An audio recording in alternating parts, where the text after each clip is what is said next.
Hello, everybody. We're back. Day 2 of training camp is in the books. It is Friday morning. By the time you watch this video, day 3 is probably started. So let's talk about what can be talked about from day number 2. I collected a series of highlights and maybe even one or two lowlights from what we've seen and heard from training camp so far. So let's go ahead and go through it. Starting with maybe the most compelling player from day 2, at least in my view, Rashad Penny. And obviously, Rashad Penny's at a crossroads for his career as an NFL player. I don't think he'll be back in Seattle in 2022, but he could latch on somewhere else, maybe even with a reasonable contract, if he has a good 2021, if he at least shows talent, because as of right now, he's done so little in the NFL, hard for me to believe he's going to be able to do much of anything. So here was a tweet from Brady Henderson concerning Rashad Penny. After playing at over 230 pounds earlier in his career, Rashad Penny trimmed down to 223 and feels way faster as a result. There were several comments made by people about how Penny looks very quick. The first two practices of camp have backed that up. He had another highlight Thursday when he burst through the line and accelerated past the rest of the defense. So I believe that's 2 days in a row where Penny had a big play in camp. It's camp, but it's definitely promising because I do believe that Penny being effective this year is going to go a long way in determining whether or not this season is successful, because Carson will miss some games. It's just going to happen. So I think this is a positive. Carson is still the Seahawks running back 1, but Penny is off to a nice start after another surgery on his knee sidelined him in the spring. This is the lightest I've ever been, he said. I feel very explosive. He said that his focus this offseason was consistency and availability. He's thankful that the team still believes in him. Says he loves Chris Carson. He feels the way that he did in high school. There was just some positive energy around the Rashad Penny stuff, and I like that. I like that because I've always felt like Penny, even though I didn't like picking him and I didn't like the fit, I feel like he has some talent. So maybe he can realize at least a little bit of it this year. So that was one of the big takeaways for me today. Couple of house cleaning notes. Posick still not practicing. Jamal obviously still not practicing. I think we kind of know what he's waiting for at this point. So we're probably not going to see him practice until ink gets put to paper. I believe that Jordan Brooks also didn't practice today, but it's not really clear why. Eskridge, apparently we're going to be waiting a week or so. Getting very, very antsy about that situation. And I got some comments telling me I was kind of overreacting to the Eskridge thing, and I probably am. But this time is so important for him because we're probably going to need him from week 1 on. Although, maybe not as much as I thought. I'll get to that before the end of this video. What else? Punt returners today were DJ Reed, who actually did pretty well as a punt returner last year. But John Ursua, which would be new. Freddie Swain, which I kind of thought he had punt return talent when he came into the NFL, so I wouldn't be shocked if he ended up making a play at that spot. And then Aaron Fuller. And I've talked up Aaron Fuller before. I felt like he might have NFL level talent. So maybe one of those guys can find an unlikely roster spot via doing something like that. Hey, when DJ Reed actually gave us a competent punt returner last year, somebody better than David Moore just kind of catching the ball and going down after his hip got messed up, every little bit helps. Every little 10-yard punt return, it makes things much easier on your offense, makes things easier on your defense too, flips field position. Yeah. So sign me up for that. So that was good to hear. What else? Oh, yeah. So Bobby Wagner. Now, this stuff doesn't really have anything to do with the state of the team right now. Bobby was asked about the KJ Wright stuff, and he kind of said what you would expect. He basically said it's definitely an adjustment not having KJ Wright around here. Something you've got to get used to. I do want to say that I was a little concerned that Bobby Wagner might try to pull a LeBron and try to exert his leverage over the team to force them to bring KJ Wright back, which is what LeBron does with his boys in the NBA. That's why Tristan Thompson got a max contract. That's why Iman Shumpert got any more than the league minimum, et cetera, et cetera. LeBron does stuff like this. I understand Bobby Wagner at this point in his career, especially, is not LeBron. I there was something in the back of my head just bothering me that Wagner was not going to accept not having KJ Wright as a teammate this year, but he's taking it the right way. He said it's something you've got to get used to.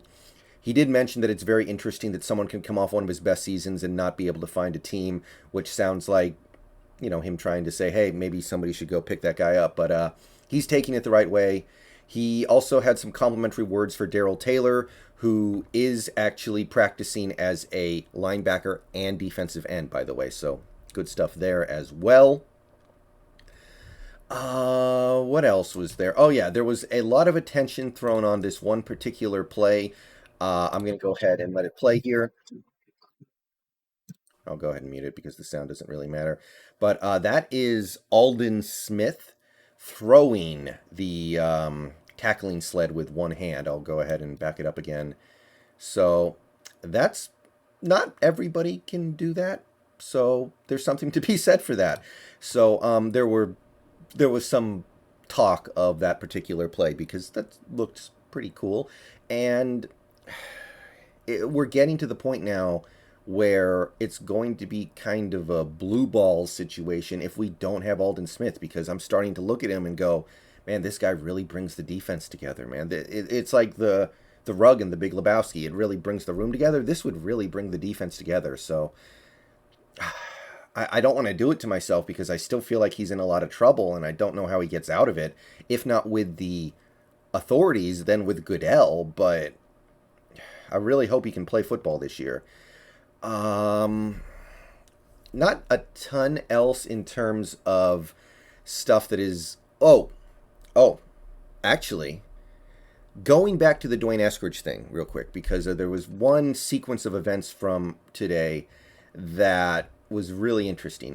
First, Gerald Everett had a really impressive touchdown catch. Actually, that's mentioned in the tweet here. I couldn't find video of it, unfortunately, but Gerald Everett had a very nice touchdown catch over Ugo Amadi, I think. And by the way, poor Ugo.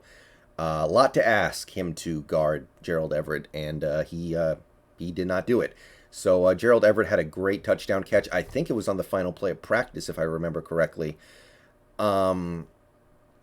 So obviously we have big expectations for Gerald Everett this year, but the best play of practice so far, supposedly, according to people who were there watching, was Penny Hart high-pointing the football on a deep ball, suffocating coverage.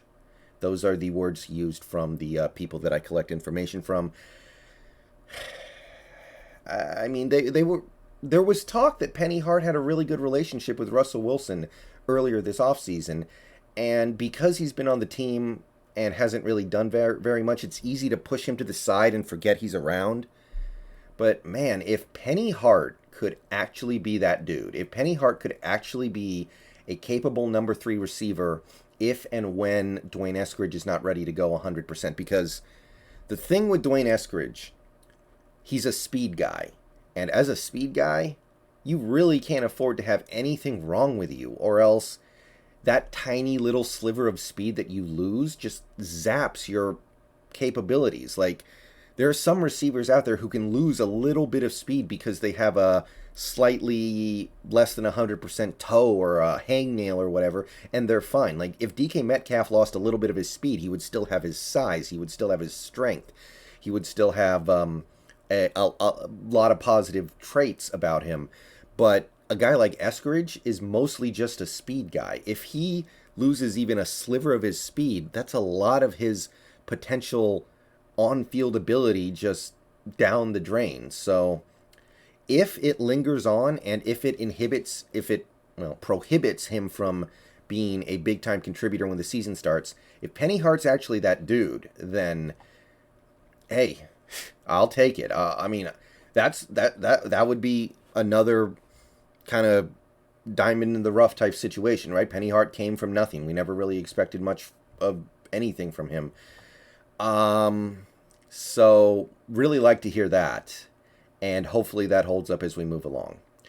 A couple other final notes here, real quick. I'm going to go through. Blair has been the starting strong safety in scrimmages because Jamal Adams is not practicing. So we like that. The versatility that Blair has is going to be very, very, very valuable to this team because all these guys are not making it through a 17-game season. Ryan Neal has been at cornerback, which is, I guess, his natural position. So that's kind of interesting. I have a feeling that if he has to play this year, it will be at safety, but it kind of depends on Blair and his capabilities. Let's see here. Akello and DJ Reed have been the starting cornerbacks. I told you guys I liked Akello. I know some people were kind of down on him a little bit, but I like Akello. Other than that, that's really all I can say about what I read through today, I think. The Penny Hart play was the play of the day and definitely something that deserves to be highlighted. Rashad Penny looking good is something that I don't know how much it's worth to this team for guys like Rashad Penny or honestly even Darrell Taylor to be good because they're not going to be on the field that much. But I really want these guys to do something this year. I want these guys to show what they can do. And hearing that they did good stuff in day 2 of training camp was good. So I will see you guys later. If something big happens, I'll make a breaking news video. But otherwise, I'll just keep my eye on training camp happenings. And we'll continue to parse through the info and try to learn stuff. All right. See you guys later. Peace out. Go Hawks. Have a good day. We made it to another Friday, boys.